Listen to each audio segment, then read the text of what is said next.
আমরা ইতিহাসের পাতাগুলো থেকে তুলে আনি সেই ঘটনাগুলো যেগুলো আজও মানুষের চিন্তাকে আলোড়িত করে। আজকের পর্বে আমরা আলোচনা করব হজরত ইব্রাহিম আলাইহিসসালাম সম্পর্কে, যিনি আল্লাহর বন্ধু নামে পরিচিত। তার জীবনের কয়েকটি গুরুত্বপূর্ণ অধ্যায়: নমরুদের সঙ্গে তর্ক, আগুনে নিক্ষেপ, দুই পুত্রের জন্ম এবং পবিত্র কাবা ঘরের নির্মাণ। চলুন শুরু করি আজকের ঐতিহাসিক ও আধ্যাত্মিক অভিযাত্রা। ইসলামের ইতিহাসে যে সকল নবী রাসূলের আগমন ঘটেছে তাদের মধ্যে হজরত ইব্রাহিম আলাইহিসসালাম এক বিশেষ এবং অনন্য মর্যাদার অধিকারী। তিনি কেবল একজন নবীই নন, তিনি খলিলুল্লাহ বা আল্লাহর অন্তরঙ্গ বন্ধু এবং আবুল আম্বিয়া বা নবীদের পিতা হিসাবে সমগ্র মুসলিম উম্মার হৃদয়ে শ্রদ্ধার আসনে সমাসীন। তার জীবন ছিল আল্লাহর প্রতি নিরঙ্কুশ আত্মসমর্পণ এবং অটল আস্থার এক মূর্ত প্রতীক। আজ আমরা সেই মহান নবীর জীবনের অধ্যায়গুলো পবিত্র কোরআন, সহিহ হাদিস এবং ইমাম ইবনে কাসিরের মতো বিশ্বখ্যাত পণ্ডিতদের বর্ণনার আলোকে উন্মোচন করব। হজরত ইব্রাহিম আলাইহিসসালাম জন্মগ্রহণ করেছিলেন ইরাকের বাবেল শহরে, যা ছিল তৎকালীন বিশ্বের অন্যতম প্রধান সভ্যতা। এটি বর্তমানে ইরাকের অন্তর্গত। তৎকালীন সময়ে বাবেল ছিল জ্ঞান বিজ্ঞান, স্থাপত্য এবং সংস্কৃতির অন্যতম প্রধান কেন্দ্র, কিন্তু আধ্যাত্মিকভাবে তা ছিল শিরক ও পৌত্তলিকতার অন্ধকারে নিমজ্জিত। হজরত ইব্রাহিম আলাইহিসসালাম এমন এক সময় জন্মগ্রহণ করেন যখন বাবেলের শাসন ক্ষমতায় ছিল দাম্ভিক, অত্যাচারী ও খোদাদ্রোহী বাদশাহ নমরুদ ইবনে কিনান। ইবনে কাসির রাদিয়াল্লাহু আনহু উল্লেখ করেন যে নমরুদ এতটাই অহংকারী হয়ে উঠেছিল যে সে নিজেকে খোদা বা উপাস্য হিসাবে দাবি করেছিল এবং প্রজাদের তার উপাসনা করতে বাধ্য করত। তৎকালীন সমাজ ব্যবস্থা ছিল মূর্তি পূজা, তারাকা পূজা এবং বিভিন্ন ধরনের কুসংস্কারে আচ্ছন্ন। পবিত্র কুরআনের বর্ণনা অনুযায়ী হজরত ইব্রাহিম আলাইহিসসালামের পিতা আজর ছিলেন এই মূর্তিপূজক সমাজের একজন প্রভাবশালী ব্যক্তি এবং প্রধান মূর্তি নির্মাতাদের একজন। এই প্রতিকূল পরিবেশে একজন একত্ববাদী নবীর আগমন ছিল আল্লাহর এক বিশেষ পরিকল্পনা। হজরত ইব্রাহিম আলাইহিসসালাম শৈশব থেকেই তার সমাজের প্রচলিত বিশ্বাস ও আচার অনুষ্ঠানের অসারতা উপলব্ধি করতে পেরেছিলেন। পবিত্র কোরআনের সূরা আল আনাআমে তার সত্য অনুসন্ধানের এক চমৎকার চিত্র তুলে ধরা হয়েছে। তিনি এক রাতের আকাশে তারকা দেখে প্রশ্নাতুর বলেন, এ আমার প্রতিপালক? কিন্তু যখন তা অস্তমিত হল তিনি বললেন, যা অস্তমিত হয় তা আমি পছন্দ করি না। এরপর তিনি চন্দ্র এবং সূর্যকে দেখে একই প্রশ্ন তোলেন এবং সেগুলোর অস্থায়ী প্রকৃতি দেখে এই সিদ্ধান্তে উপনীত হন যে এগুলোর সৃষ্টিকর্তা নিশ্চয়ই একজন আছেন, যিনি চিরস্থায়ী এবং সকল কিছুর ঊর্ধ্বে। এই ঘটনাটি প্রমাণ করে যে তিনি ফিতরাত বা সহজাত একত্ববাদী প্রকৃতি নিয়ে জন্মগ্রহণ করেছিলেন। সত্যের এই উপলব্ধি নিয়ে তিনি সর্বপ্রথম দাঁড়ালেন তার পিতার সামনে। তিনি অত্যন্ত স্নেহ ও শ্রদ্ধার সাথে তার পিতা আজরকে শিরকের অসারতা সম্পর্কে বোঝানোর চেষ্টা করেন। কোরআনের সূরা আনাআমের ৭৪ নং আয়াতে এই কথোপকথন বর্ণিত হয়েছে, যেখানে তিনি প্রশ্ন করেন, আপনি কি মূর্তিকে উপাস্য মনে করেন? আমি তো দেখছি আপনি এবং আপনার জাতি স্পষ্টভাবে ভ্রান্তির মধ্যে আছেন। এই কথাগুলো তিনি বলেছিলেন খুবই যুক্তিসঙ্গতভাবে, যেন মানুষ চিন্তা করে দেখে। শুধু পিতাকেই নন, তিনি তার গোটা সম্প্রদায়কেও প্রশ্ন করেন, তোমরা কি এমন কিছু অনুসরণ করো যা তোমাদের পূর্বপুরুষেরা করত, কিন্তু নিজেরা কখনো ভেবে দেখেছ সেটি ঠিক কিনা?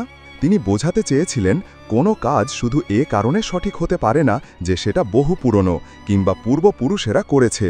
সত্য ও মিথ্যার পার্থক্য করতে হলে যুক্তি, বিবেক ও আল্লাহর হেদায়েতকে মানতে হবে।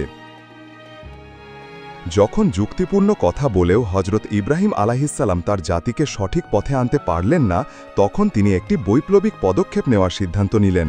তিনি বুঝেছিলেন শুধু কথা বললে হবে না, এবার বাস্তব কিছু করতে হবে। তাই তিনি সিদ্ধান্ত নিলেন শিরকের প্রতীক অর্থাৎ মূর্তিগুলোর ওপর সরাসরি আঘাত করবেন।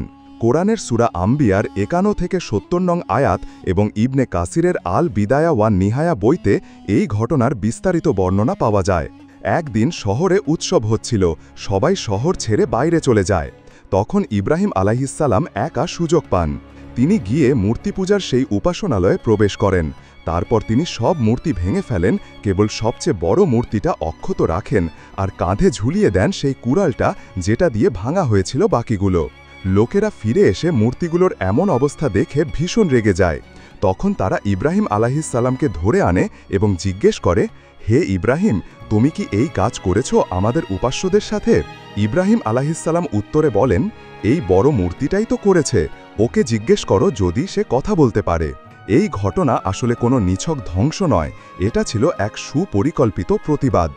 ইব্রাহিম আলাইহিসসালাম জানতেন এই মূর্তিগুলো কিছুই করতে পারে না, কিন্তু যেহেতু মানুষ বুঝতে চাইছিল না, তাই এবার তিনি হাতে কলমে দেখিয়ে দিলেন যে যারা নিজেদের রক্ষা করতেও পারে না তারা কিভাবে তোমাদের উপকার করবে। এই কাজের মাধ্যমে তিনি তার ভাষার দাওয়াতকে নিয়ে গেলেন আরও এক ধাপ উঁচুতে, বাস্তব প্রমাণের স্তরে। এটা ছিল তার দাওয়াতের আমলি তাফসির, অর্থাৎ কাজের মাধ্যমে বার্তা পৌঁছে দেওয়া। এই পদক্ষেপটি যদিও ছিল সত্যের পক্ষে একটি সাহসিক প্রতিবাদ, কিন্তু এর ফলে ইব্রাহিম আলাইহিসসালামকে রাষ্ট্রীয়ভাবে অভিযুক্ত করা হয় এবং শুরু হয় তার অগ্নিপরীক্ষার পথ চলা। মূর্তি ভাঙার ঘটনার পর হজরত ইব্রাহিম আলাইহিসসালামকে ধরে নিয়ে যাওয়া হয় তৎকালীন শাসক নমরুদের রাজদরবারে। এখানে সংগঠিত হয় ইতিহাসের এক মহাসম্মানিত বিতর্ক, যা পরবর্তীতে কোরআনের সূরা বাকারা আয়াত 258-তে বর্ণিত হয়েছে। নমরুদ ইব্রাহিম আলাইহিসসালামকে প্রশ্ন করে, তোমার প্রভু কে? উত্তরে ইব্রাহিম আলাইহিসসালাম বলেন, আমার রব সেই যিনি জীবন দেন এবং মৃত্যু ঘটান। নমরুদ তখন এক শিশুসুলভ যুক্তি দাঁড় করায়। সে একজন মৃত্যুদণ্ডপ্রাপ্ত কয়েদিকে মুক্ত করে দেয় এবং আরেকজন নিরপরাধ ব্যক্তিকে হত্যা করে বলে, দেখলে আমিও জীবন দিতে ও মৃত্যু ঘটাতে পারি। কিন্তু ইব্রাহিম আলাইহিসসালাম তখন এমন এক অকাট্য যুক্তি পেশ করেন যার সামনে নমরুদের সব দম্ভ চূর্ণ হয়ে যায়। তিনি বলেন, আমার আল্লাহ সূর্যকে পূর্ব দিক থেকে উদিত করেন, তুমি একে পশ্চিম দিক থেকে উদিত করো তো দেখি। এই কথার কোনো জবাব নমরুদের ছিল না। সে হতবাক হয়ে যায়, একেবারে চুপসে পড়ে। নমরুদ যুক্তিতে পরাজিত হলেও অহংকারে পিছিয়ে থাকেনি। তার রাজপরিষদ তখন এক ভয়ঙ্কর সিদ্ধান্ত নেয়, ইব্রাহিম আলাইহিসসালামকে আগুনে পুড়িয়ে হত্যা করা হবে। আল বিদায়া ওয়ান নিহায়ায় এসেছে, এই অগ্নিপরীক্ষার জন্য দীর্ঘদিন কাঠ জড়ো করা হয়। তারপর তৈরি করা হয় এক বিশাল অগ্নিকুণ্ড। এই আগুন এতটাই ভয়ঙ্কর ছিল যে তার তাপে কেউ পাশে যেতে পারছিল না। আগুনের শিখা আকাশ পর্যন্ত উঠে গিয়েছিল। এই কারণে তারা একটি বিশেষ যন্ত্র মিনজানিক তৈরি করে, যার মাধ্যমে দূর থেকে ইব্রাহিম আলাইহিসসালামকে আগুনে নিক্ষেপ করা হয়। কল্পনা করুন সেই মুহূর্ত, চারপাশে গর্জন করছে আগুন, মানুষের চোখে বিজয়, অথচ ইব্রাহিম আলাইহিসসালামের মুখে কোনো ভয় নেই। এই চরম বিপদের সময় তিনি কাউকে সাহায্যের জন্য ডাকেননি, না ফেরেশতা, না কোনো মানুষ। তিনি শুধু আল্লাহর ওপর ভরসা করে বলেছিলেন, হাসবুনাল্লাহু ওয়া নি'মাল ওয়াকিল, অর্থাৎ আমাদের জন্য আল্লাহই যথেষ্ট, আর তিনি সর্বোত্তম সাহায্যকারী। এই দোয়া ছিল তার ঈমানের প্রতিচ্ছবি। সেই মুহূর্তে তার ভরসা ছিল পর্বতের মতো অটল, অকথিত বিশ্বাস ও নির্ভরতার এক মহা উদাহরণ। আল্লাহ তখন আগুনকে আদেশ দেন, হে আগুন, তুমি ইব্রাহিমের জন্য শীতল এবং নিরাপদ হয়ে যাও। আর তখনই অলৌকিক ঘটনা ঘটে। দাউ দাউ করে জ্বলা আগুন তার জন্য পরিণত হলো এক নিরাপদ বাগানে। এই অলৌকিক ঘটনা নমরুদের ক্ষমতার দম্ভকে সকলের সামনে চূর্ণ করে দিল। অগ্নিপরীক্ষায় উত্তীর্ণ হওয়ার পর হজরত ইব্রাহিম আলাইহিসসালামের জন্য বাবেলে থাকা আর নিরাপদ ছিল না। আল্লাহর নির্দেশে তিনি তার জন্মভূমি, সম্প্রদায় এবং পরিবার ত্যাগ করে এক অনিশ্চিত যাত্রাপথে বের হন, যা হিজরত নামে পরিচিত। তার হিজরতের সবচেয়ে গুরুত্বপূর্ণ ও হৃদয়বিদারক অধ্যায়টি হল আল্লাহর আদেশে তার স্ত্রী হাজেরা এবং শিশুপুত্র ইসমাইলকে মক্কার জনমানবহীন, শুষ্ক এবং উত্তপ্ত উপত্যকায় রেখে আসা। সামান্য কিছু খেজুর এবং এক মশক পানি দিয়ে তিনি যখন ফিরে আসছিলেন, তখন বিবি হাজেরা তাকে জিজ্ঞেস করেন, আপনি কি আল্লাহর আদেশে আমাদের এখানে রেখে যাচ্ছেন? হজরত ইব্রাহিম আলাইহিসসালাম যখন হ্যাঁ সূচক জবাব দেন, তখন বিবি হাজেরা পূর্ণ আস্থার সাথে বলেন, তাহলে আল্লাহ আমাদের ধ্বংস করবেন না। এই ঘটনাটি আল্লাহর প্রতি নিঃশর্ত আত্মসমর্পণ এবং তাওয়াক্কুলের এক চূড়ান্ত দৃষ্টান্ত। রেখে যাওয়া পানি ফুরিয়ে গেলে নির্জন মক্কার উপত্যকায় যখন ইসমাইল আলাইহিসসালাম কাঁদতে কাঁদতে তৃষ্ণায় অস্থির, তখন মা হাজেরা শিশুপুত্রের জন্য পানির আশায় সাফা ও মারুয়া পাহাড়ের মধ্যে 7 বার দৌড়ালেন। এই দৌড় কেবল পানি খুঁজে পাওয়ার জন্যই নয়, এটা ছিল একজন মায়ের আরতি, ভয়, আশা ও ঈমানের প্রকাশ। আল্লাহ এই কর্মটিকে এতটাই পছন্দ করেন যে তার এই দৌড়কে হজ ও ওমরার অপরিহার্য অংশ বানিয়ে দেন, যেটা আজও সাই হিসাবে পালন করা হয়। যখন বিবি হাজেরা পানির জন্য শ্রম করছিলেন এবং শিশু ইসমাইল আলাইহিসসালাম পিপাসায় কাতর হয়ে মাটিতে পা ঠুকছিলেন, তখন আল্লাহর রহমত বর্ষিত হয়। ফেরেশতা জিব্রাইল আলাইহিসসালামের ইশারায় বা শিশু ইসমাইলের পায়ের আঘাতে সেই শুষ্ক মরুভূমিতে এক ঝর্ণাধারা প্রবাহিত হতে শুরু করে, যা আজ জমজম কূপ নামে পরিচিত। বিবি হাজেরা পাথর দিয়ে বাঁধ দিয়ে পানিকে থামিয়ে বলেন জমজম, অর্থাৎ থামো থামো, আর এভাবেই এই কূপের নামকরণ হয়। জমজম কূপকে কেন্দ্র করে আরবের জুরহুম গোত্র সেখানে বসতি স্থাপনের অনুমতি চায় এবং বিবি হাজেরার সম্মতিতে সেখানে একটি জনপদ গড়ে ওঠে। এভাবেই হজরত ইব্রাহিম আলাইহিসসালামের মাধ্যমে পৃথিবীর অন্যতম পবিত্র নগরী মক্কার গোড়াপত্তন হয়। আল্লাহর বন্ধু ইব্রাহিমের পরীক্ষা তখনও শেষ হয়নি। অনেক দীর্ঘ বছর নিঃসন্তান থাকার পর বৃদ্ধ বয়সে আল্লাহ তাআলা ইব্রাহিম আলাইহিসসালামকে প্রথম পুত্র সন্তান দান করেন। এই সন্তান ছিল তার বহুদিনের প্রার্থনার ফল, একটি আশীর্বাদ, তার বার্ধক্যের ভরসা। এই পুত্রই ছিলেন হজরত ইসমাইল আলাইহিসসালাম, বিবি হাজেরার গর্ভজাত।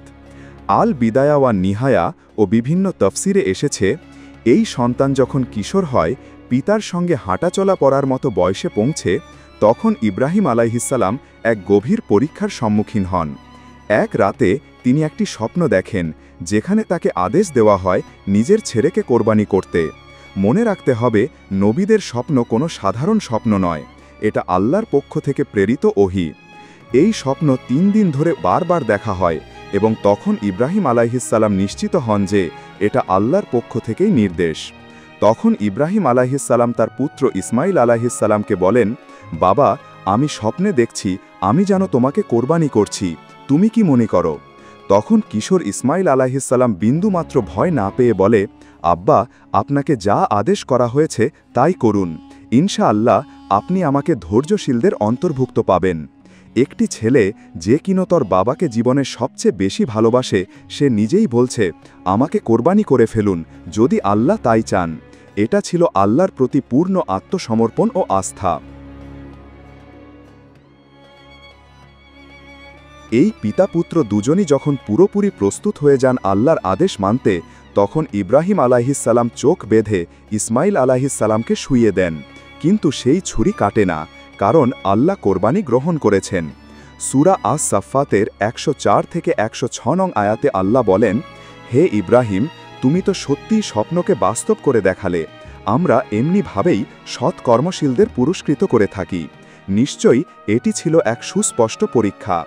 এরপর আল্লাহ তার বদলে পাঠান এক মহান কোরবানি, একটি দুম্বা, যাকে জিবহ করা হয় ইসমাইলের বদলে। এই পিতা-পুত্র দুজনই যখন পুরোপুরি প্রস্তুত হয়ে যান আল্লাহর আদেশ মানতে, তখন ইব্রাহিম আলাইহিসসালাম চোখ বেঁধে ইসমাইল আলাইহিসসালামকে শুইয়ে দেন।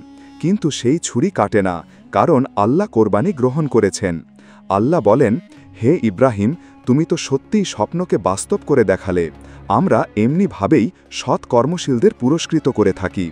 নিশ্চয়ই এটি ছিল এক সুস্পষ্ট পরীক্ষা। এরপর আল্লাহ তার বদলে পাঠান এক মহান কোরবানি, একটি দুম্বা, যাকে জিবহ করা হয় ইসমাইলের বদলে। এই পিতা-পুত্র দুজনই যখন পুরোপুরি প্রস্তুত হয়ে যান আল্লাহর আদেশ মানতে, তখন ইব্রাহিম আলাইহিসসালাম চোখ বেঁধে ইসমাইল আলাইহিসসালামকে শুইয়ে দেন। কিন্তু সেই ছুরি কাটে না, কারণ আল্লাহ কোরবানি গ্রহণ করেছেন। আল্লাহ বলেন, হে ইব্রাহিম, তুমি তো সত্যি স্বপ্নকে বাস্তব করে দেখালে। আমরা এমনিভাবেই সৎ কর্মশীলদের পুরস্কৃত করে থাকি। নিশ্চয়ই এটি ছিল এক সুস্পষ্ট পরীক্ষা। এরপর আল্লাহ তার বদলে পাঠান এক মহান কোরবানি, একটি দুম্বা, যাকে জিবহ করা হয় ইসমাইলের বদলে। এই ঘটনার স্মৃতি ও শিক্ষা আমাদের মাঝে আজও বেঁচে আছে ঈদুল আজহার কোরবানির মাধ্যমে। এটি শুধু পশু জবাই নয়, এটা আমাদের ভেতরের তাকওয়া, ত্যাগ ও আল্লাহর প্রতি প্রেমের প্রকাশ। ইসমাইল আলাইহিসসালামকে কোরবানি করার মতো এক চরম আত্মত্যাগের পরীক্ষায় যখন হজরত ইব্রাহিম আলাইহিসসালাম উত্তীর্ণ হলেন, তখন আল্লাহ তার এই ঈমান, ত্যাগ আর ভালোবাসার পুরস্কার স্বরূপ তাকে দিলেন আরেকটি মহাসুসংবাদ। আর বিদায়া ওয়া নিহায়া ও তাফসির গ্রন্থ অনুযায়ী একদিন ফেরেশতাদের একটি দল আসেন তার ঘরে মেহমান হয়ে। তারা এসেছিলেন কওমে লুতকে ধ্বংসের আদেশ নিয়ে, কিন্তু তার আগে তারা ইব্রাহিম আলাইহিসসালামের বাড়িতে এসে তাকে ও তার স্ত্রী সারাকে একটি জ্ঞানী ও পুণ্যময় সন্তানের জন্মের সুসংবাদ দেন। এই সন্তানের নাম হবে ইসহাক আলাইহিসসালাম এবং পরে তার ঘরেই জন্ম নেবেন ইসহাকের পুত্র ইয়াকুব আলাইহিসসালাম। কোরআনে সূরা হুদের ৭১ আয়াতে এসেছে, আমরা তাকে শুভ সংবাদ দিলাম ইসহাকের এবং ইসহাকের পরে ইয়াকুবের। বয়সে খুব বৃদ্ধ আর স্ত্রী সারা ছিলেন বহু বছর ধরে বন্ধা। তারা অবাক হয়ে প্রশ্ন করেন, এত বৃদ্ধ বয়সে আমি সন্তান পাব? ফেরেশতারা বলেন, আল্লাহ যাকে ইচ্ছা যেভাবে ইচ্ছা দান করেন। এই ঘটনাটি আমাদের শেখায় এক মহানিয়ম, আল্লাহ পরীক্ষার পরেই দেন সবচেয়ে বড় পুরস্কার। ইব্রাহিম আলাইহিসসালাম যখন এক সন্তান হারানোর প্রস্তুতি নেন, ঠিক তখনই আল্লাহ তাকে দেন আরেক সন্তান ইসহাক আলাইহিসসালাম, এবং সেই ইসহাকের ঘরে জন্ম নেয় ইয়াকুব আলাইহিসসালাম, যিনি ছিলেন একটি নতুন নবুয়ত ধারার সূচনা। ইসমাইল ও ইসহাক এই দুই পুত্রের মাধ্যমে আল্লাহ পৃথিবীতে প্রতিষ্ঠা করেন দুটি মহান নবুয়তের বংশধারা, যার দ্বারা মানবজাতি শত শত বছর পথ নির্দেশ পেয়েছে। হজরত ইব্রাহিম আলাইহিসসালামের জীবনের সবচেয়ে গৌরবোজ্জ্বল কাজগুলোর একটি হল আল্লাহর আদেশে পবিত্র কাবা ঘর পুনর্নির্মাণ। আল বিদায়া ওয়ান নিহায়া এবং অন্যান্য ঐতিহাসিক গ্রন্থে বর্ণিত হয়েছে, এই কাবা ঘর আদিতে নির্মিত হয়েছিল হজরত আদম আলাইহিসসালাম অথবা ফেরেশতাদের দ্বারা, কিন্তু হজরত নূহ আলাইহিসসালামের প্লাবনে এর ভিত্তি ধ্বংস হয়ে যায়। পরবর্তীতে আল্লাহ ইব্রাহিম আলাইহিসসালামকে নির্দেশ দেন এই পুরনো ভিত্তির ওপর কাবাঘর পুনর্নির্মাণ করতে। এই মহান দায়িত্ব পালনে ইব্রাহিম আলাইহিসসালামের সঙ্গী হন তার পুত্র ইসমাইল আলাইহিসসালাম। ইসমাইল আলাইহিসসালাম পাথর এনে দিতেন আর ইব্রাহিম আলাইহিসসালাম তা দিয়ে দেয়াল গাঁথতেন। এক পর্যায়ে দেয়াল উঁচু হয়ে গেলে ইব্রাহিম আলাইহিসসালাম একটি পাথরের উপর দাঁড়িয়ে নির্মাণ চালিয়ে যান। সেই পাথরটি আজও মাকামে ইব্রাহিম নামে কাবা শরীফের পাশে সংরক্ষিত আছে। তেরা পিতা পুত্রের এই সম্মিলিত প্রচেষ্টা কেবল এক স্থাপত্য নির্মাণ ছিল না, এটি ছিল তাওহীদের এক দৃশ্যমান ঘর গড়ে তোলার ইমানি মিশন। নির্মাণ চলাকালেই তারা আল্লাহর দরবারে বারবার দোয়া করতেন। এই দোয়াগুলো কোরআনের সূরা বাকারা আয়াত 127 থেকে 129-এ উল্লেখ আছে। হে আমাদের প্রভু, আমাদের পক্ষ থেকে এই কাজ কবুল করে নিন। আমাদের উভয়কে আপনার অনুগত বানান এবং আমাদের বংশধর থেকেও একটি অনুগত জাতি সৃষ্টি করুন। আমাদেরকে ইবাদতের পদ্ধতি দেখিয়ে দিন। আমাদের ক্ষমা করুন, নিশ্চয়ই আপনি তওবা গ্রহণকারী, পরম দয়ালু। তাদের মধ্য থেকে এমন একজন রাসূল পাঠান, যিনি তাদেরকে আপনার আয়াত শিক্ষা দেবেন, হিকমত ও কিতাব শিখাবেন এবং তাদেরকে পরিশুদ্ধ করবেন। এই দোয়াগুলো প্রমাণ করে কাবা ছিল না শুধু পাথরের ঘর, বরং ছিল ঈমান, তাওয়াক্কুল, দাওয়াত এবং ভবিষ্যৎ উম্মার জন্য দৃষ্টান্ত। নির্মাণ শেষ হলে আল্লাহ ইব্রাহিম আলাইহিসসালামকে আদেশ করেন, তুমি মানুষের মাঝে হজের ঘোষণা দাও। সূরা হজ আয়াত 27। তখন ইব্রাহিম আলাইহিসসালাম একটি উঁচু স্থানে দাঁড়িয়ে সারা মানব জাতিকে আহ্বান জানান, আসো এই ঘরের দিকে ফিরো, আসো তাওহীদের দিকে ফিরো। এই ঘোষণার প্রতিধ্বনি আজও বয়ে যাচ্ছে বিশ্বব্যাপী হজের সারা শস্য সঙ্গীতে, লাব্বাইক আল্লাহুম্মা লাব্বাইক। কাবা নির্মাণ হজরত ইব্রাহিম আলাইহিসসালামের জীবনের সকল দাওয়াত, হিজরত, কোরবানি এবং আল্লাহর প্রতি ভালোবাসার এক চূড়ান্ত ও দৃশ্যমান প্রতীক। এটি তার তাওহীদের মিশনকে একটি ভৌগোলিক কেন্দ্র প্রদান করে। বিশেষ করে তার দোয়া এবং তাদের মধ্য থেকে একজন রাসূল প্রেরণ করুন সরাসরিভাবে শেষ নবী হজরত মুহাম্মদ সাল্লাল্লাহু আলাইহি ওয়াসাল্লামের আগমনের সাথে সম্পর্কিত। এই দোয়ার মাধ্যমেই ইব্রাহিমী মিল্লাত এবং মোহাম্মদী উম্মার মধ্যে এক অবিচ্ছেদ্য আধ্যাত্মিক যোগ সৃষ্টি হয়েছে, যা কাবাকে বিশ্ব মুসলিমের কেন্দ্রবিন্দুতে পরিণত করেছে। হজরত ইব্রাহিম আলাইহিসসালামের জীবন এক চিরন্তন আদর্শ, যেখানে আছে আল্লাহর প্রতি নিরঙ্কুশ বিশ্বাস, নিঃস্বার্থ আত্মসমর্পণ আর সর্বোচ্চ ত্যাগের অনন্য দৃষ্টান্ত। তিনি একা ছিলেন, তবুও অটল ছিলেন। সমগ্র জাতির বিপরীতে দাঁড়িয়ে একত্ববাদের পতাকা উঁচু রেখেছেন। তিনি যুক্তি দিয়ে প্রমাণ করেছেন মূর্তি পূজার অসারতা, অগ্নিকুণ্ডে নিক্ষিপ্ত হয়েও আল্লাহর ওপর ভরসা হারাননি, এমনকি নিজের প্রিয় পুত্রকে কোরবানি করতেও দ্বিধা করেননি, যদি তা হয় প্রভুর আদেশে। তার প্রতিটি কাজ ছিল আল্লাহর প্রতি প্রেমের বহিঃপ্রকাশ, আর তাই আল্লাহ তাকে দিয়েছেন এক অনন্য উপাধি, খলিলুল্লাহ, আল্লাহর বন্ধু।